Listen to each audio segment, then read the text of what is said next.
En su momento, Ismael El Mayo Zambada, cártel de Sinaloa, con el antiguo cártel de los Zetas en Tamaulipas para la exportación, obviamente ilícita, de fentanilo, cocaína y otras drogas.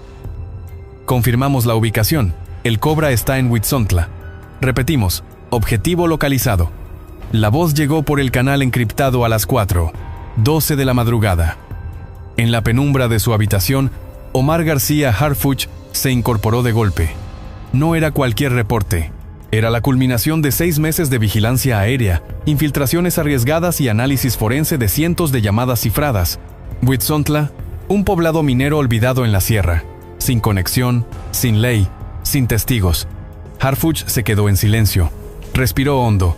Sabía que aquel amanecer no era uno más. Era la oportunidad de capturar a Joaquín El Cobra Mendoza, un operador invisible, custodio de secretos que nunca debieron salir a la luz. Pero también sabía que ese nombre, El Cobra, era solo la punta del iceberg.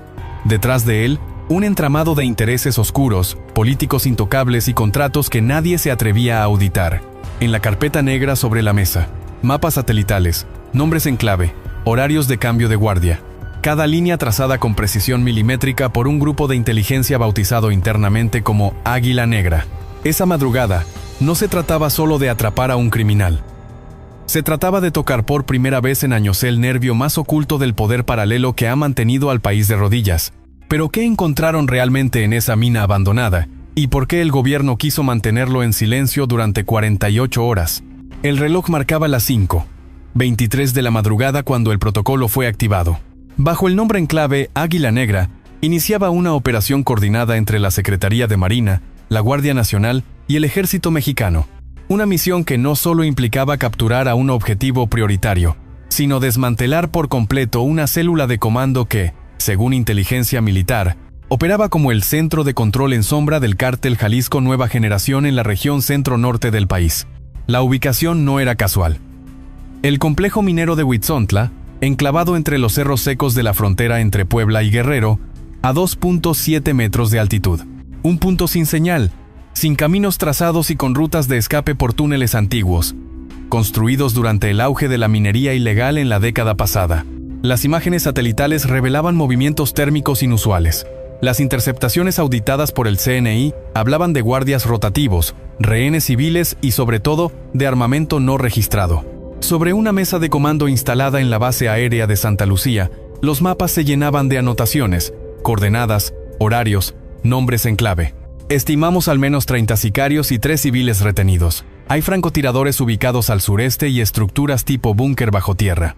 La entrada está custodiada por una falsa fachada de maquinaria industrial.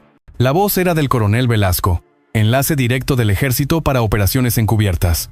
Junto a él, la comandante Vega, de la Guardia Nacional, organizaba el despliegue en pinza con unidades C-9 y drones de reconocimiento.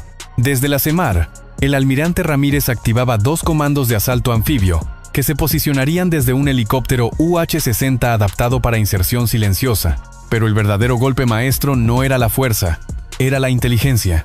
La estrategia contempló un elemento disuasivo casi cinematográfico: simular una disputa interna entre cárteles. Durante 48 horas previas al operativo, canales anónimos filtraron audios falsos de supuestos enfrentamientos entre células rivales en la zona.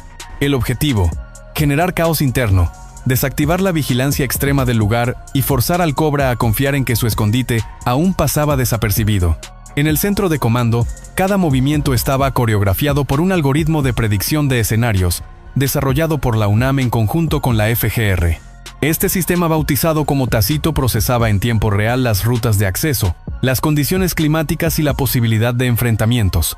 Se designaron 3 rutas de entrada. Ruta Fénix, por el flanco noreste, con unidades de la Guardia Nacional. Ruta Centinela, desde el sur, a través de un antiguo túnel abandonado. Ruta Silencio, por el cauce seco de un arroyo, liderada por la Marina. La clave era la simultaneidad. Un solo error, una demora de segundos, y toda la operación podía desmoronarse. No buscamos derribar la estructura, buscamos capturar lo que está dentro de ella. Información, archivos, rostros que nunca aparecen en los noticieros, dijo Harfuch durante el último briefing antes del despliegue. El helicóptero de mando despegó a las 6:14, con luz mínima. A bordo, un equipo reducido de élite llevaba consigo no solo armamento especializado, sino también dispositivos de recuperación de datos, lectores de disco duros y inhibidores de señal. El objetivo no era solo físico, era digital, estructural, político. En una pantalla secundaria se marcaban puntos rojos, nombres de empresarios, alcaldes, un juez federal. Todos ellos conectados indirectamente a movimientos financieros detectados a partir del monitoreo de comunicaciones salientes desde Huitzontla. La operación no solo tocaba al crimen organizado, tocaba al poder institucional. Y en ese punto, la planificación dejó de ser solo una estrategia operativa. Se convirtió en una apuesta de Estado. Porque si el Cobra caía, caía con él la red que lo sostenía. Y esa red, como descubriríamos horas después, no solo cruzaba montañas, también cruzaba despachos. ¿Estaba México listo para abrir esa caja negra? ¿O el verdadero costo del operativo apenas estaba comenzando a contarse? Eran las 5:57 cuando el silencio se volvió táctico. Desde la ladera sur de Huitzontla, un pequeño altavoz oculto entre rocas proyectaba sonidos pregrabados. Gritos, disparos dispersos, motores de camionetas viejas. Una simulación cuidadosamente diseñada para sugerir una supuesta emboscada entre grupos rivales.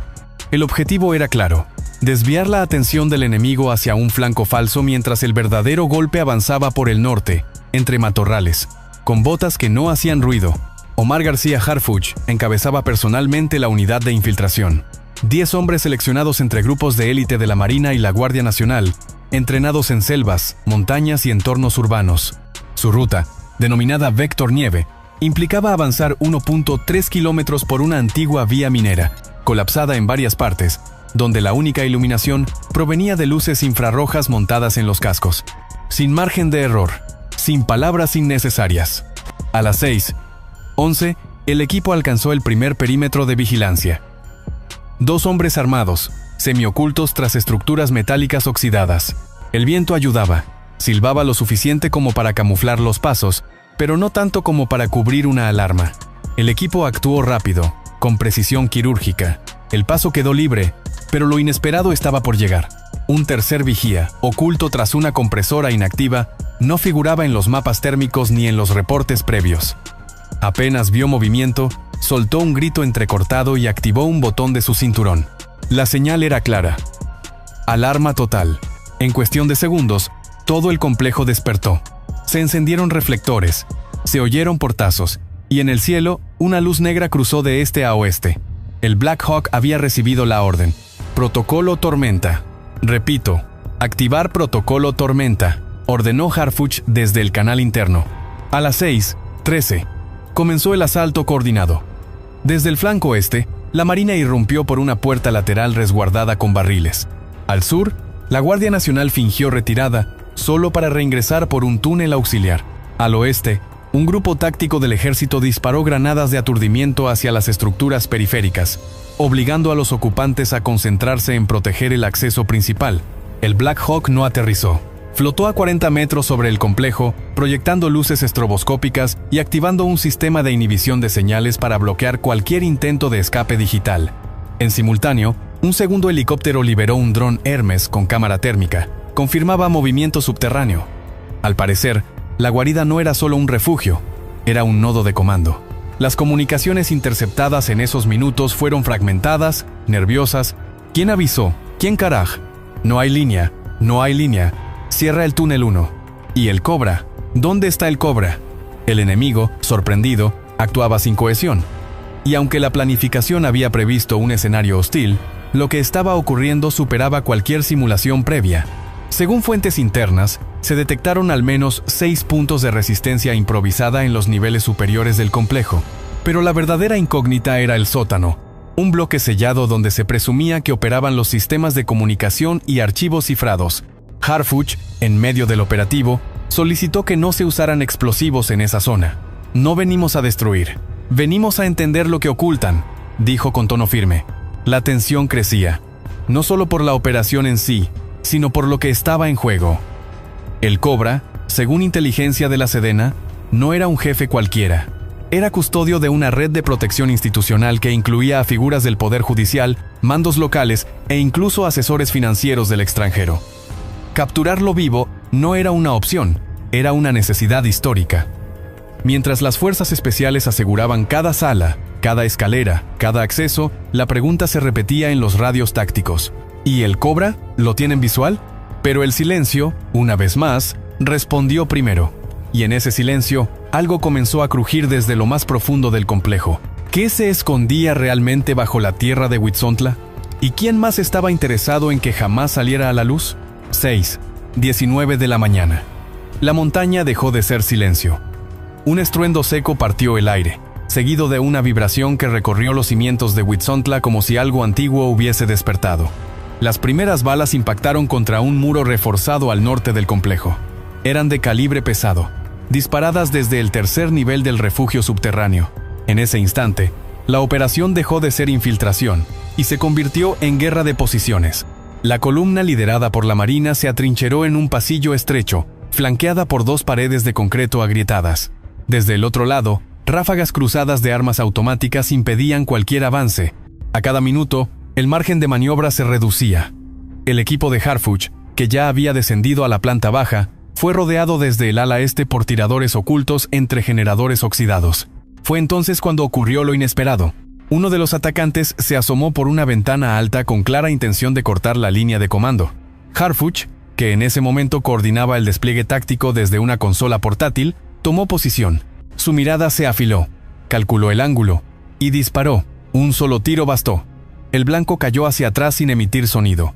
Era un mercenario extranjero, con insignias sin identificar, un rostro que no figuraba en ninguna base de datos nacional. Otro indicio de que este lugar ocultaba mucho más que armas. A las 6:26 se activó el canal reservado para riesgo estratégico. Confirmamos resistencia organizada en la bóveda sur. Probabilidad de acceso a documentos comprometidos. Alta. El mensaje encendió una alerta en el equipo de inteligencia. La operación ya no era solo de captura. Era de contención y recuperación de evidencia. Mientras el ejército mantenía el cerco exterior, un grupo reducido descendió al segundo subsuelo, zona identificada como depósito de logística. Lo que hallaron allí cambiaría por completo la naturaleza del caso. En medio de cajas marcadas con sellos falsos de empresas de transporte minero, encontraron un contenedor metálico con doble fondo. Dentro, alejados de la humedad y clasificados por colores, había documentos físicos en sobres manila, discos duros cifrados y una carpeta negra con letras doradas. Códigos internos, nivel 7.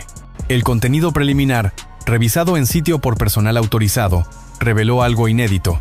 Transferencias millonarias a cuentas en Suiza y Panamá. Contratos triangulados con proveedores de gobiernos estatales. Y lo más delicado, menciones directas a 3 gobernadores en funciones y a un senador federal como parte de una red de protección logística a El Cobra. Los nombres no fueron revelados de inmediato, pero la reacción en los rostros del equipo táctico fue inequívoca.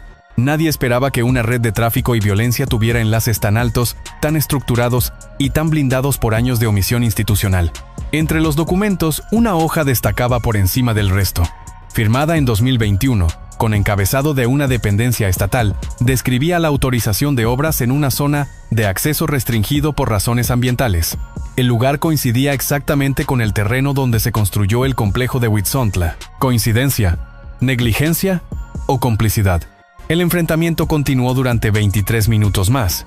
Las fuerzas federales lograron asegurar los puntos de control uno a uno, utilizando escudos térmicos y cámaras de visibilidad aumentada. No hubo retroceso, solo avance, paso a paso, con método, con propósito. A las 6:49, el complejo fue declarado bajo control operacional, pero mientras se contabilizaban armas, dispositivos, planos y rutas de escape, la verdadera pregunta comenzaba a flotar en el aire. ¿Cuánto de lo que se encontró esa mañana será realmente revelado al país? Porque en Huitzontla no solo cayó un operador del narco, cayó al menos por unos minutos la ilusión de que el crimen y el poder caminan por senderos distintos. ¿Qué pasará ahora que el eco de esos disparos llegó hasta los pasillos del Congreso? 6:51 de la mañana. La orden fue clara, seca y sin titubeos. Iniciamos la fase alfa. 3 entradas. Simultáneo. Harfuch. Flanco central. El último tramo de la operación no fue casualidad. Durante la noche, inteligencia aérea había identificado una simetría anómala en la distribución de ventilas térmicas, indicio de un núcleo central. Al interior del complejo subterráneo de Huitzontla, donde el polvo del enfrentamiento aún flotaba en el aire, se escondía lo que nadie había logrado capturar en más de 4 años: el rostro real de Joaquín Mendoza, alias El Cobra. A las 6:53. 3 cargas dirigidas explotaron de manera sincronizada en puntos estratégicos del nivel 2. El primero, al este, abrió acceso a una escalera secundaria. El segundo, al oeste, desactivó una puerta blindada con bloqueo hidráulico. Y el tercero, el más complejo, fue ejecutado desde el corredor central. Harfuch lideró personalmente esa brecha. Entraron entre humo, ruido metálico y comandos cortos. El pasillo principal medía apenas 1,5 metros de ancho. Las paredes, cubiertas de ceniza y manchas de humedad, vibraban con cada paso. Desde una compuerta lateral, un tirador aislado intentó frenar el avance. Fue neutralizado sin uso letal. Las órdenes eran específicas: minimizar daños, asegurar información, capturar vivo al objetivo. En medio del caos controlado, los sonidos se comprimieron. Solo quedaba el golpe seco de botas, el silbido de los filtros de aire y la tensión masticable que solo se siente cuando uno sabe que está a metros de lo irrecuperable. El comando llegó al cuarto de control.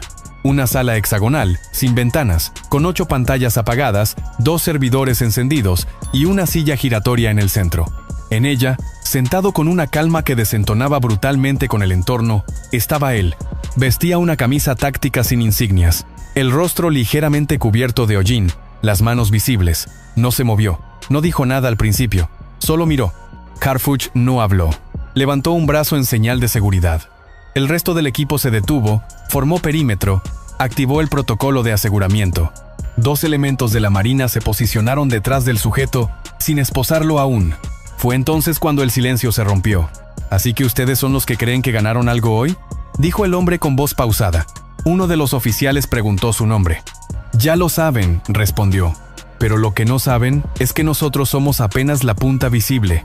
Las raíces van más profundo, mucho más.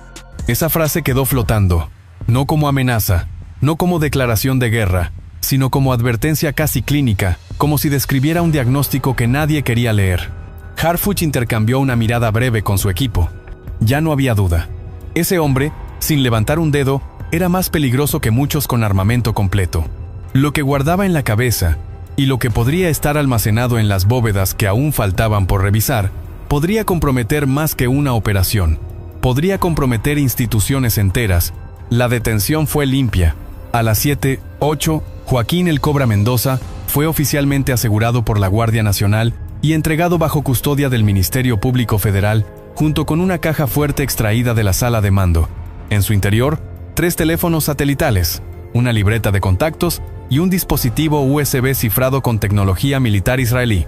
El rostro del Cobra, hasta entonces sin registro oficial, fue escaneado, fotografiado y cotejado con bases de datos internacionales. Confirmación al 99.9%. El operador más escurridizo del CJNC, el hombre que articuló rutas entre Chiapas y Sinaloa, que organizó estructuras espejo en Sonora y que, según audios filtrados, mantenía relación directa con asesores de campaña de 3 figuras políticas de primer nivel, ahora estaba bajo custodia federal. Pero lo que dejó detrás fue aún más perturbador. En una sala contigua, marcada como Archivo 3, se encontraron 3 carpetas con logos oficiales borrados a mano. Dentro, impresiones de contratos, bitácoras de reuniones y algo más delicado: fotografías de reuniones privadas entre Mendoza y personas identificadas como funcionarios públicos activos. El golpe de Huitzontla ya no era solo contra el crimen, era contra el pacto no escrito que por años sostuvo el equilibrio entre permisividad, omisión y complicidad.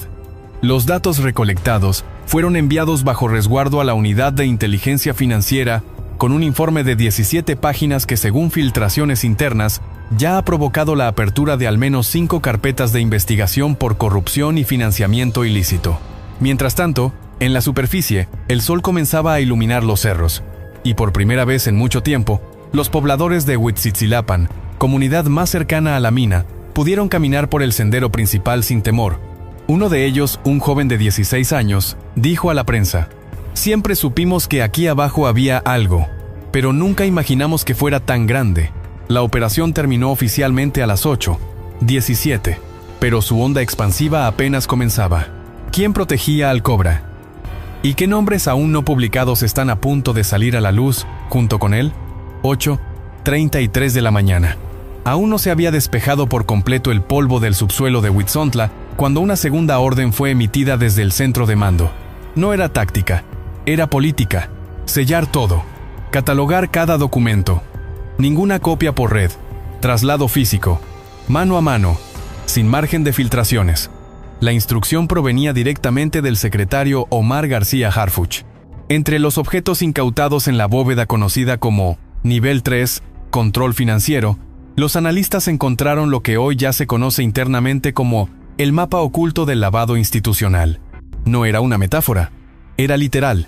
Un mapa de la República Mexicana, plastificado, tachonado con puntos rojos, azules y negros, acompañado por leyendas en clave como Ramal P, Crédito Fantasmas 20, Sello Oro. Cada punto coincidía con una empresa legalmente registrada, pero con actividades detectadas como irregulares por la Unidad de Inteligencia Financiera entre 2022 y 2024. Lo alarmante, muchas de ellas fueron descartadas sin investigación, o peor aún, fueron utilizadas en licitaciones públicas federales y estatales. Uno de los sobres incautados contenía fotografías impresas.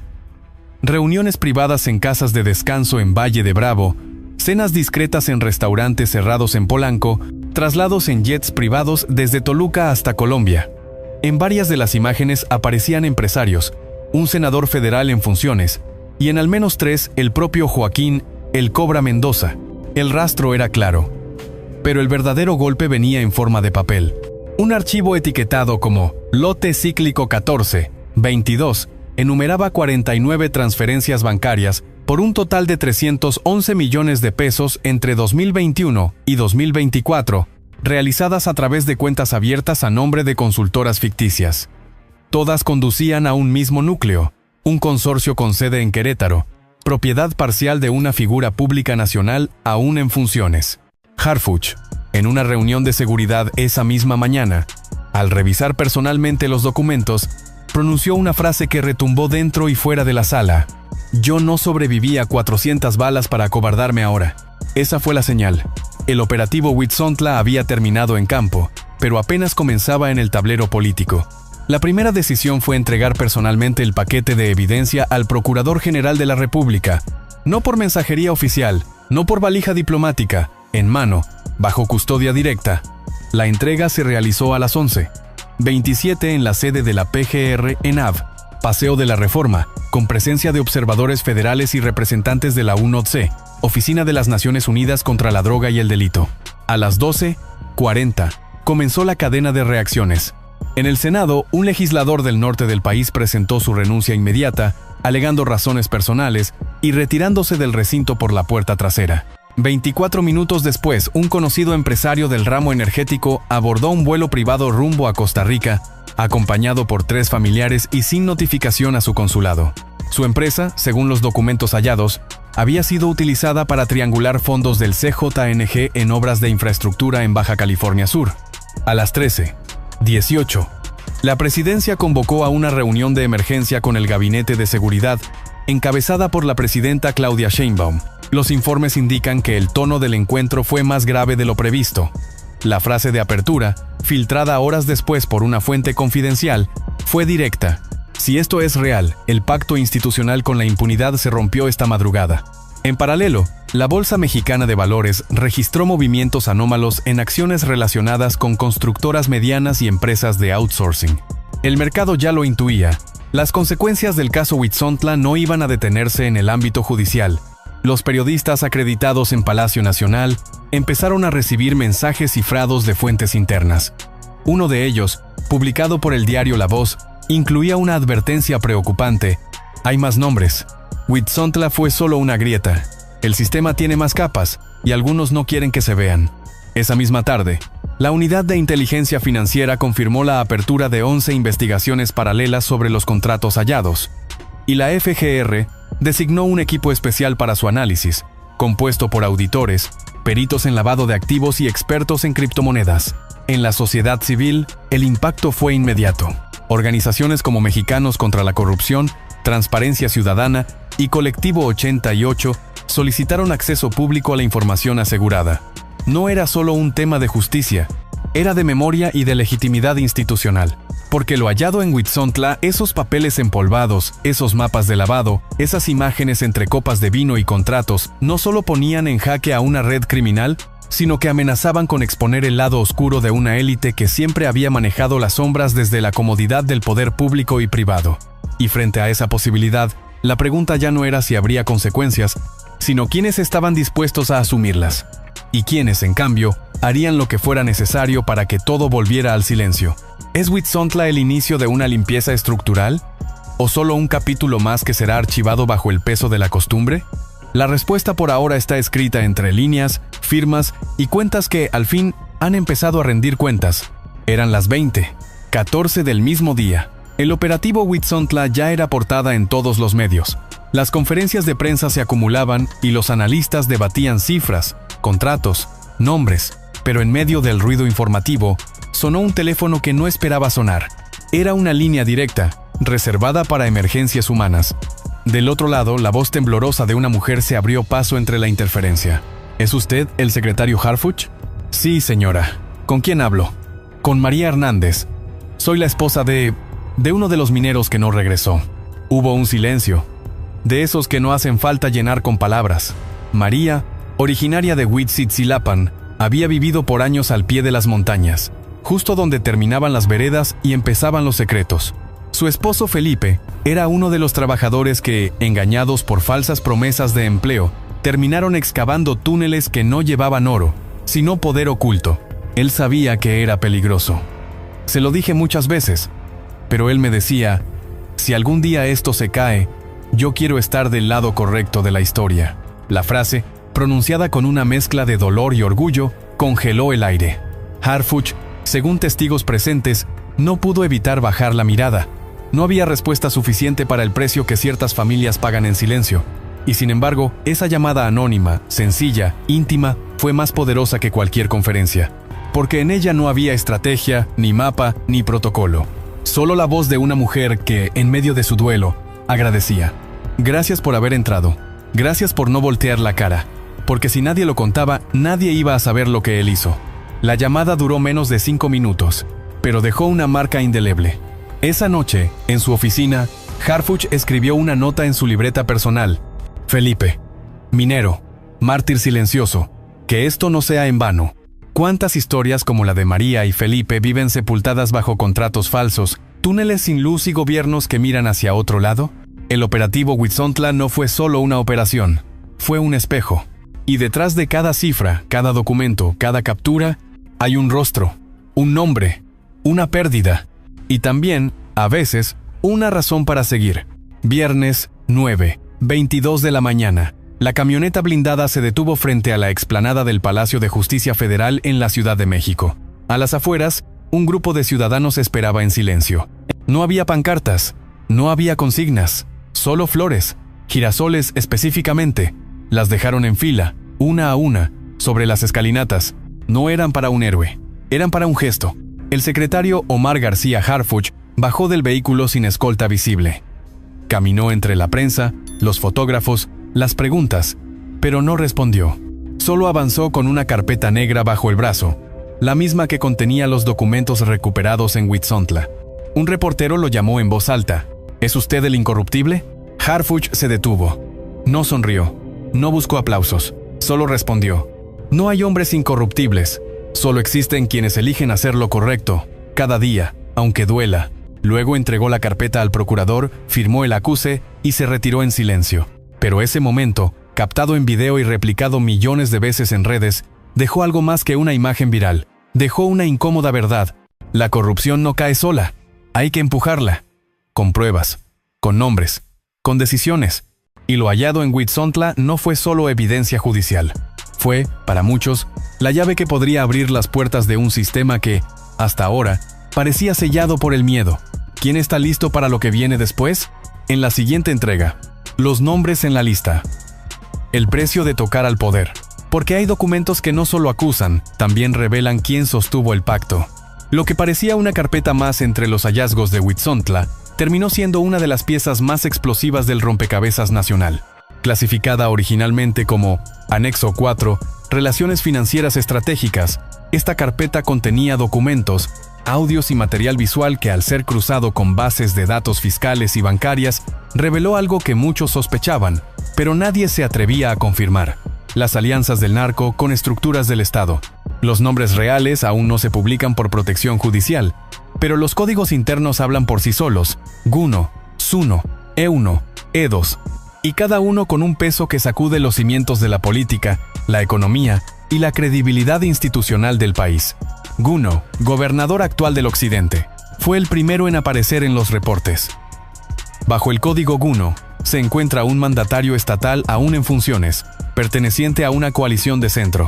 Su nombre figura en 12 transferencias electrónicas realizadas entre noviembre de 2022 y febrero de 2024, por un total de 48.7 millones de pesos, provenientes de al menos 3 empresas fachada vinculadas a Joaquín El Cobra Mendoza. Entre los documentos, destaca un contrato adjudicado directamente a una de esas firmas: Proveedora Minera Isla S, ADCV, para obras de mantenimiento de caminos rurales en Michoacán. La empresa nunca tuvo oficinas físicas ni personal registrado en el IMSS, solo existía en papel.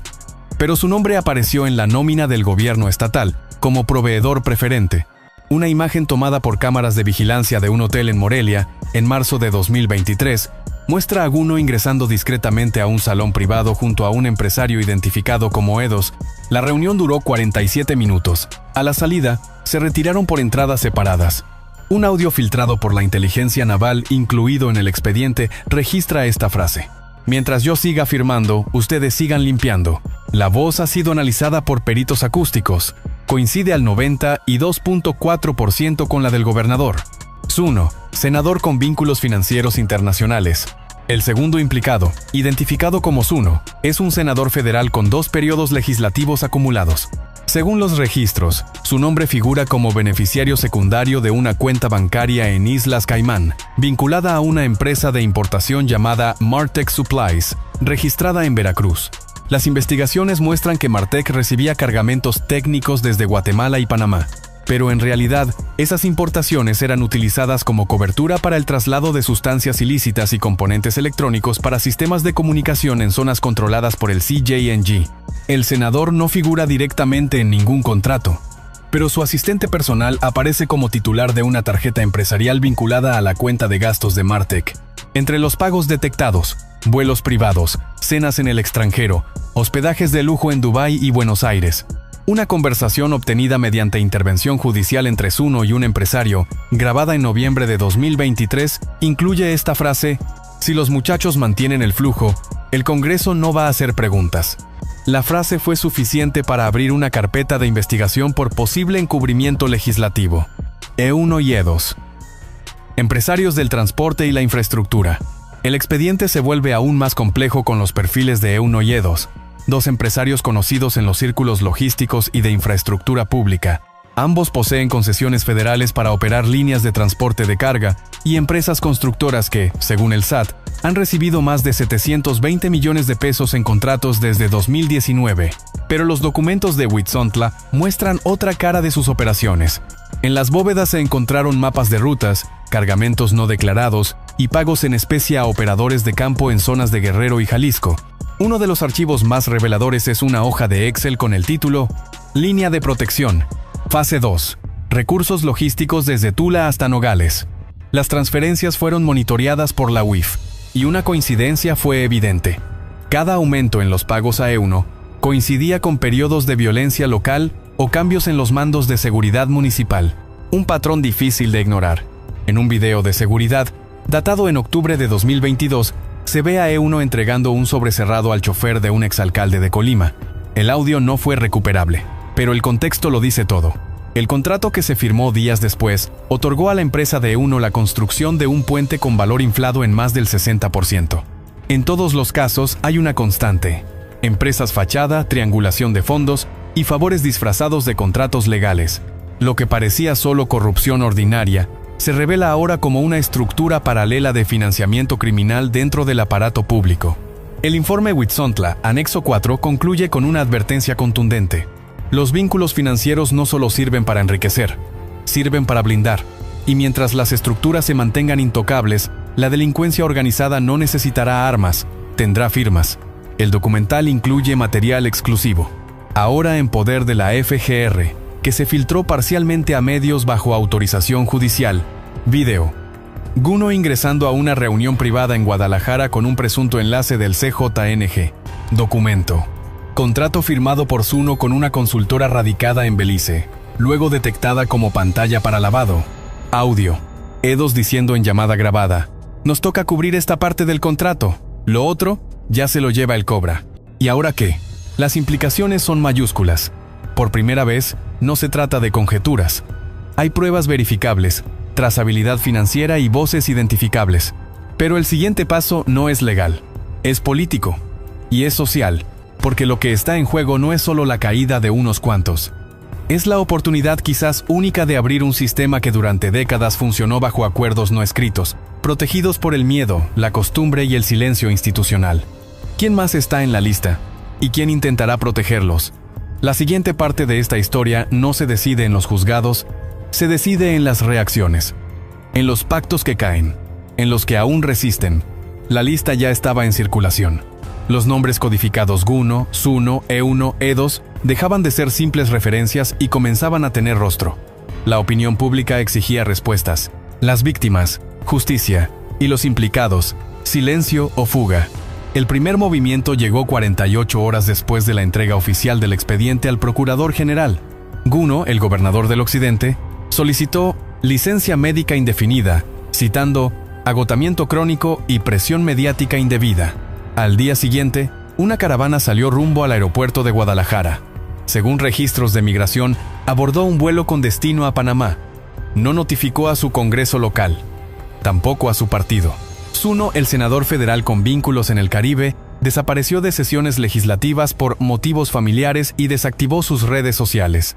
Aunque su nombre no ha sido pronunciado oficialmente, un periodista logró confirmar que su chofer particular fue detenido en Tijuana intentando cruzar con 3 teléfonos cifrados y $40,000 en efectivo. Pero lo más alarmante no fue su huida. Fue lo que ocurrió después. El discurso del poder. Deslegitimar, distraer, diluir. A las 72 horas de la revelación pública del expediente, la narrativa institucional comenzó a cambiar. Una conferencia de prensa de la Comisión de Gobernación en San Lázaro declaró: no hay evidencia sólida que conecte a funcionarios con grupos criminales. Las filtraciones son parte de una guerra de intereses. Ese mismo día, 3 cadenas nacionales y 5 diarios principales publicaron columnas casi idénticas. Las operaciones de Harfuch, justicia o agenda personal, el regreso del caudillo, la militarización encubierta disfrazada de justicia. Un patrón preocupante. Los mismos medios que aplaudieron el operativo Huitzontla hace una semana, ahora cuestionaban la legitimidad del hombre que lo lideró. La campaña mediática creció con velocidad quirúrgica. Se retomaron episodios de su pasado. Se distorsionaron sus declaraciones. Se amplificaron sus errores, incluso los más banales, y se instaló una duda recurrente. ¿Está Harfuch usando la justicia como arma política? Amenazas veladas, presiones institucionales. En privado las señales fueron más claras. Una auditoría interna de rutina fue anunciada por la Secretaría de la Función Pública para revisar los contratos firmados por Harfuch entre 2023 y 2024 como titular de seguridad. Un acto legal, sí, pero también simbólico. Ponerlo bajo lupa en pleno avance de su investigación. A la par, un senador del norte sin relación directa con los implicados lo acusó en tribuna de convertirse en juez, fiscal y verdugo mediático. La frase fue replicada en redes, convertida en trending topic y posicionada como parte de un contraataque discursivo. No necesitamos héroes, necesitamos instituciones. Una fuente del círculo cercano de Harfuch reveló que recibió llamadas anónimas, mensajes cifrados en redes cerradas y un intento de acceso no autorizado a su expediente personal en el SAT. Nada confirmado, pero todo evidente. Estrategia de distracción. Lo urgente eclipsa lo importante. Mientras tanto, otros escándalos comenzaron a ocupar las primeras planas. Un caso de espionaje telefónico en Sonora. Un escándalo de corrupción en la alcaldía Benito Juárez. Una protesta estudiantil que bloqueó Paseo de la Reforma. Hechos reales, sí, pero oportunamente magnificados para desplazar la conversación sobre la lista, como si el sistema, al verse amenazado, hubiera activado un reflejo de supervivencia, desviar, confundir, desacreditar. El mensaje es claro. Quien se atreve, paga el precio. La operación de encubrimiento no es una teoría de conspiración, es una reacción calculada. Porque cuando se tocan intereses de alto nivel, el Estado ese que jura proteger al ciudadano se convierte en su propio muro de contención. Las pruebas siguen ahí, las carpetas siguen abiertas, pero los engranajes del poder se mueven más rápido para proteger que para procesar. Y mientras tanto, la figura de Harfuch se encuentra en una encrucijada. Aplaudido por sectores ciudadanos, vilipendiado por los alfiles del viejo orden, entre la justicia institucional y la justicia mediática, entre la verdad procesada y la verdad silenciada. Cuando el poder se sacude, las grietas no solo revelan lo que se oculta, también muestran por dónde puede entrar la luz. Y aunque la operación de encubrimiento parecía cerrar todas las puertas, algo inesperado comenzó a ocurrir. Una resistencia distinta, plural, inesperada y profundamente humana. No eran políticos, no eran líderes visibles. Eran madres, exmilitares, empleados bancarios. Personas comunes que, al ver a Harfuch aislado, decidieron romper el silencio. El primer apoyo público no vino de un despacho ni de una cámara legislativa, vino de las calles. En Guaymas, Sonora, un grupo de mujeres del colectivo Guerreras Buscadoras marchó hasta la sede de la fiscalía local con pancartas que decían: "Nosotras sí creemos en él, porque él sí nos escuchó". Durante meses, estas madres habían sido ignoradas por autoridades locales. Pero tras la captura de El Cobra y la divulgación de los documentos que conectaban rutas del narco con desapariciones forzadas, ellas vieron en Harfuch algo que no veían hace tiempo: una oportunidad de justicia sin pactos. Una de ellas, doña Celina, madre de un joven desaparecido en 2021, lo resumió así: "No lo defendemos por política, lo defendemos porque por fin alguien tocó lo intocable". Desde Chilpancingo, Guerrero, un testimonio anónimo sacudió los foros internos del ejército. Un exteniente retirado, bajo resguardo, entregó a la Comisión de Derechos Humanos un archivo encriptado. En él constaban comunicaciones internas entre mandos de la zona militar número 35 y operadores de transporte en Apatzingán. Fechas, montos y, lo más grave, órdenes de no intervenir en ciertos cargamentos con respaldo político. Este exmilitar, que fue dado de baja tras cuestionar una operación encubierta en 2022, aseguró que decidió hablar después de ver lo que Harfuch hizo en Huitzontla. No es perfecto, pero lo está intentando. Y eso ya es mucho más que todos los que vinieron antes. En Querétaro, una analista de cumplimiento en un banco privado decidió filtrar bajo protocolos legales una serie de movimientos sospechosos relacionados con E1 y E2, los empresarios implicados en contratos inflados de infraestructura. Los movimientos coincidían con pagos registrados en los archivos de Huitzontla. Su testimonio, entregado a la UIF de manera protegida, desencadenó una acción clave. La Fiscalía General abrió una investigación interna contra personal del SAT y la Comisión Bancaria por omitir alertas en transacciones superiores a 300 millones de pesos entre 2021 y 2023.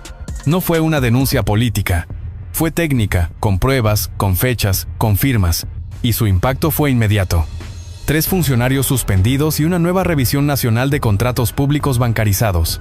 Con cada testimonio, con cada dato verificado, el aislamiento de Harfuch comenzó a resquebrajarse. Y el sistema, que había intentado cerrarse sobre sí mismo, empezó a mostrar fisuras en lugares que antes eran muros. El fiscal especial asignado al caso confirmó que ya son 9 las carpetas de investigación abiertas derivadas del material extraído en Huitzontla. Y lo más revelador, 5 de esas carpetas no fueron impulsadas por Harfuch, sino por ciudadanos, funcionarios intermedios y empleados bancarios. El 20 de mayo, en una entrevista concedida sin cámaras, Harfuch dejó una frase escrita en el margen de una hoja de notas, que fue luego compartida por su equipo: "La verdad es como una grieta en el concreto. Puede tardar, pero rompe". Y esa grieta, hoy, ya no es solo suya. Cuando el poder es tocado, no responde con argumentos, responde con represalias. El 24 de mayo, a las 7:42 de la mañana, el periodista Iván Salas, autor de la investigación independiente que reveló los vínculos entre la empresa Martex Supplies y el senador Zuno, fue detenido por elementos de seguridad municipal en el aeropuerto de San Luis Potosí. La razón oficial: portación de equipo de transmisión no autorizado. Pero lo que llevaba era una laptop y una memoria USB con documentos adicionales del caso Huitzontla. Esa misma noche, Salas fue liberado tras la presión de medios internacionales y de la Red de Protección a Periodistas. No se presentaron cargos, No hubo justificación formal, solo una frase que él mismo compartió en redes sociales. Quisieron silenciar una nota. Lo que hicieron fue confirmarla. Horas más tarde, se filtró un fragmento de una reunión reservada en el Senado, grabada por un asistente técnico. En ella, una voz reconocible vinculada a uno de los implicados lanzó una frase que congeló a más de uno. Si cae uno, caemos todos. Ya no es tiempo de ceder, es tiempo de defender lo que queda. El intento de frenar lo inevitable. Frente a este clima, el Senado convocó de forma urgente a una audiencia especial con Omar García Harfuch. El objetivo, según el orden del día, evaluar la legalidad de sus acciones y las consecuencias políticas de su cruzada judicial. El país entero observaba, pero Harfuch no esquivó, no moderó su tono. Subió al estrado con una carpeta de 17 hojas, y al iniciar dijo: «He recibido amenazas, auditorías, campañas de desprestigio y presiones para detenerme, pero la justicia no se negocia, y hoy vengo a presentar nuevas pruebas, no para vengarme, sino para que nadie más tenga que callar». Entre los documentos presentados, registros de llamadas entre un asesor legislativo y un operador financiero de El Cobra, contratos adjudicados a empresas fachada durante estados de emergencia. Un video inédito que muestra a Edos ingresando al Palacio de Gobierno de Jalisco con maletines no inspeccionados. El salón se quedó en silencio. Algunos senadores bajaron la mirada, otros se levantaron, y una pregunta quedó flotando. ¿Qué harás cuando las pruebas ya no puedan negarse? Porque el precio de tocar al poder no es solo político, es personal. Y Harfuch lo sabe, lo vive, lo enfrenta. La batalla ya no es solo legal, es moral, es estructural, es personal. Omar García Harfuch, el funcionario que se atrevió a tocar los cimientos de un sistema corrompido por pactos invisibles, hoy no enfrenta solo a los cárteles. Enfrenta algo más silencioso, pero igual de letal: la maquinaria que protege lo podrido desde adentro. Ha sido señalado, desacreditado, investigado. Ha visto cómo colegas guardan silencio, cómo operadores políticos negocian impunidad disfrazada de prudencia. Y sabe, porque lo ha dicho, que el precio de romper el pacto no es solo perder poder, puede ser perderlo todo. Su posición como secretario pende de decisiones que ya no son técnicas, sino políticas. Su seguridad personal ha sido reforzada discretamente tras una serie de coincidencias detectadas por inteligencia civil, y su reputación ha sido puesta en el centro del huracán mediático, con columnas que oscilan entre la admiración y la difamación. Pero contra todo pronóstico, algo cambió. En los últimos días, miles de personas han salido a las calles. En Monterrey, Oaxaca, Ciudad de México, con velas, con carteles, con un solo mensaje: no lo dejen solo. Y en el Zócalo, una mujer con voz temblorosa lo gritó frente a las cámaras: la guerra ya no es solo contra el narco, es contra la podredumbre que lo alimenta. ¿Y ahora quién protege al que lucha? Tal vez nadie con uniforme, tal vez nadie con fuero, pero sí un país entero que por primera vez en mucho tiempo está viendo de frente el precio de tocar al poder. Y aún así, decide avanzar. El expediente está abierto. Las carpetas judiciales siguen creciendo. Las voces que antes callaban, hoy alimentan una verdad que ya no cabe en los márgenes del silencio institucional. Pero esta historia, aunque muchos quisieran enterrarla, no ha terminado. El caso Huitzontla fue solo el inicio. La lista reveló los rostros, las pruebas mostraron las rutas. Y ahora viene lo más incómodo, lo más delicado, lo más necesario: tocar no solo al narco, sino al sistema que lo protegió desde el poder. En la siguiente entrega, el pacto roto. Cuando la justicia toca la silla presidencial. Una pregunta guía nuestra investigación: ¿se puede hacer justicia sin tocar el sistema que impidió la justicia durante décadas? Porque no basta con capturar a los operadores, no basta con exhibir contratos. Hay que reconstruir el pacto social. Y eso, como lo dijo Harfuch en su mensaje final, no se logra con discursos, sino con decisiones. No luchamos por poder, luchamos porque ya nadie más quería hacerlo. Este no es solo un caso, es un espejo, uno que muestra lo que somos capaces de permitir y también lo que estamos dispuestos a cambiar. Si esta historia te hizo pensar, guarda este video, compártelo con alguien que aún cree que el cambio es posible y déjanos tu comentario. ¿Qué debería pasar con los nombres en la lista? Porque informar es un acto, pero compartir la verdad puede ser el primer paso para transformarla.